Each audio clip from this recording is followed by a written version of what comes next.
চ্যানেলে তোমাদের সকলকে আরও একবার স্বাগত।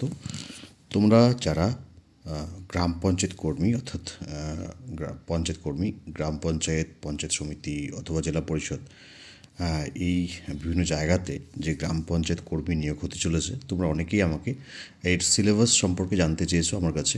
তো আজকে তোমাদের জন্য এই ভিডিওটি। দেখো, যে বিষয়গুলো তোমাদের অবশ্যই জানতে হবে সেটা হলো যে পঞ্চায়েত সিস্টেম যেটা রয়েছে, পঞ্চায়েত সিস্টেম, রুরাল ডেভেলপমেন্ট যেটা, এবং পঞ্চায়েত সিস্টেম, এই বিষয়টা সম্পর্কে জানতে হবে। এটা থেকে প্রশ্ন করা হবেই।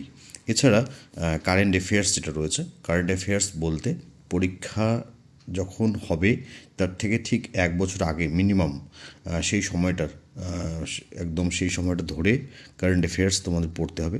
জেনারেল ইংলিশ তোমাদের পড়তে হবে।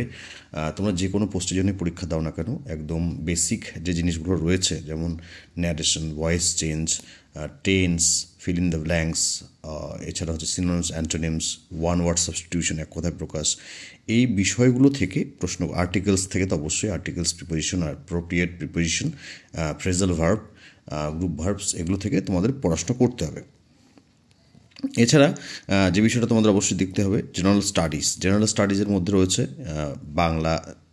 বাংলা তো রয়েছে, এছাড়াও যেটা মেন সেটা হলো যে হিস্ট্রি, জিওগ্রাফি, পলিটিক্যাল সায়েন্স বা যেটা রাষ্ট্রবিজ্ঞান, আর হচ্ছে অর্থনীতি, জীবনবিজ্ঞান, ভৌতবিজ্ঞান, এই বিষয়গুলো থেকে একাধিক প্রশ্ন করা হবে। গণিত থেকে প্রশ্ন করা হবে, গ্রুপ ডি লেভেল পর্যন্ত গণিত থেকে প্রশ্ন করা হবে। আপ টু ক্লাস 8, 5, 6, 7, 8-এর যে পাটিগণিত রয়েছে সেখান থেকে। এছাড়া ক্লার্ক বা অন্যান্য পোস্টগুলো যেগুলো মাধ্যমিক এবং উচ্চতর শিক্ষাগত যোগ্যতা সম্পন্ন, সেখানে মাধ্যমিক লেভেল পর্যন্ত তোমাদের অঙ্কগুলো যেগুলো রয়েছে পাটিগণিতে সেগুলো দেখতে হবে। আর এই পাটিগণিত বলতে শুধু পাটিগণিতটাই নয়, এখানে জ্যামিতির কিছুটা পার্ট চলে আসে। তোমরা জানো যে ত্রিভুজ, চতুর্ভুজ, যেগুলো আমরা ছোটোবেলায় জ্যামিতির মধ্যে পড়তাম, তো সেই বিষয়গুলো হচ্ছে পাটিগণিতের মধ্যেই ধরা হয়। যেমন হচ্ছে চতুর্ভুজ, ত্রিভুজ, বৃত্ত, এগুলোর যে ক্ষেত্রফল রয়েছে, সেই বিষয়গুলো সম্পর্কে প্রশ্ন তোমাদের করা হবে। বাংলা থেকে কী বিষয় আসবে? দেখো, বাংলা থেকে তোমরা অবশ্যই যেগুলো ইংরেজিতে যেরকম বললাম সেরকমই বাংলাতে সমার্থক শব্দ, বিপরীত শব্দ, এছাড়া হচ্ছে এক কথায় প্রকাশ, বিশেষ্য বিশেষণ, সন্ধি বিচ্ছেদ, প্রবাদ প্রবচন, এই ধরনের প্রশ্নগুলো বাংলা থেকে করা হবে।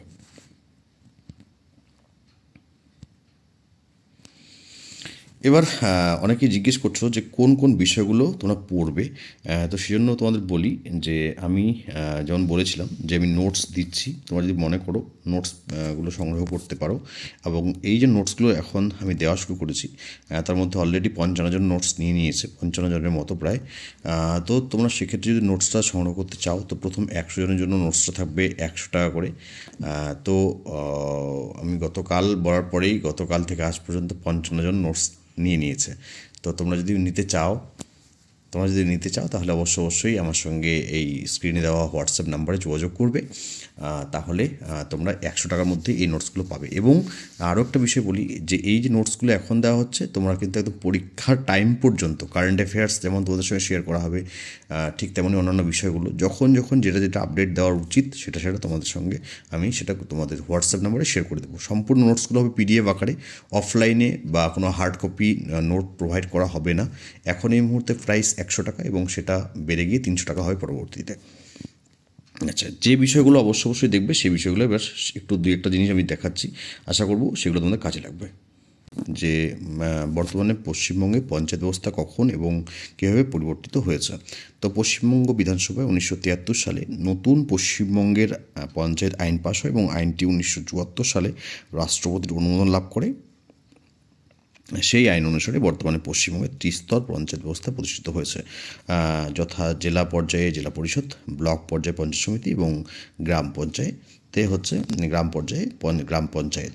এছাড়া কি দেখো, গ্রাম পঞ্চায়েত কতজন সদস্য নিয়ে কীভাবে গঠিত হয়। তো গ্রাম পঞ্চায়েত 5 থেকে 30 জন সদস্য নিয়ে গঠিত হয়। কোনো গ্রাম পঞ্চায়েতের সদস্য সংখ্যা কত হবে তা স্থির করেন পশ্চিমবঙ্গ সরকার কর্তৃক নিযুক্ত ভারপ্রাপ্ত আধিকারিক। 1973 সালের পঞ্চায়েত আইন অনুসারে একটি মৌজা বা তার অংশবিশেষ অথবা একাধিক পরস্পর সংলগ্ন মৌজাকে নিয়ে একটি গ্রাম তৈরি হবে, আর প্রতিটি গ্রামের জন্য নাম অনুসারে একটি করে গ্রাম পঞ্চায়েত থাকবে। তো দেখো এখানে এরকম করে প্রশ্নগুলো সব দেওয়া রয়েছে একদম স্পষ্ট বাংলায়, তোমাদের পড়তে কোনো অসুবিধা হবে না। এবং এই যে পিডিএফটা রয়েছে, এই পিডিএফটার মধ্যে যেমন তোমরা এই গ্রাম পঞ্চায়েত বা পঞ্চায়েত ব্যবস্থা সম্পর্কে প্রশ্নগুলো পাচ্ছ, ঠিক তেমনই তোমাদের ইংরেজির বিষয়ে নোটস দেওয়া হবে, তোমাদের অঙ্কের কিছু পিডিএফ দিয়ে দেওয়া হবে যেগুলো সমাধান করা রয়েছে অলরেডি, বাংলার কিছুটা নোটস তোমাদের দিয়ে দেওয়া হবে, এছাড়া জেনারেল স্টাডিজের নোট দেওয়া হবে, ইংরেজির নোটস তোমাদের দেওয়া হবে। মোটামুটি সমস্ত বিষয়গুলি কভার করে তোমাদেরকে নোটস দেওয়া হবে এবং যতক্ষণ না পর্যন্ত পরীক্ষাটা হচ্ছে ততক্ষণ পর্যন্ত তোমাদের সঙ্গে নোটস শেয়ার করা হবে। আচ্ছা, এখানে কিছুটা প্রশ্ন দেখো এইভাবে, মোটামুটি খুব সহজে এবং সংক্ষেপে বেশ কিছু প্রশ্ন তোমাদের সঙ্গে শেয়ার করা রয়েছে, এখানে শেয়ার করছি তোমাদের সঙ্গে।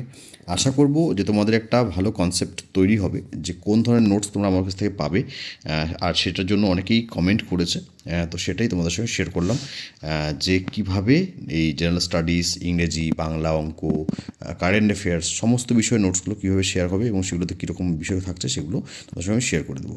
তো এই ছিল একটা ছোটো আপডেট পঞ্চায়েত কর্মী নিয়ে। পরবর্তীতে তোমাদের সঙ্গে এই বিষয় নিয়ে আরও কথা হবে এবং এছাড়াও যারা বিভিন্ন জেলা থেকে আইসিডিএস ওয়ার্কার বা হেল্পার পদের জন্য পরীক্ষা দেবে, তাদের জন্য নোটসের প্রয়োজন হয়, তাহলে অবশ্যই সেই নোটসগুলো আলাদা, কারণ সেখানেও হচ্ছে একটা গুরুত্বপূর্ণ পরীক্ষা হয় 90 নম্বরের। তো সেই সিলেবাস ভিত্তিক যদি প্রশ্ন উত্তরের দরকার হয় তাহলে সেক্ষেত্রেও তোমরা আমার সঙ্গে অবশ্যই যোগাযোগ করবে। ধন্যবাদ।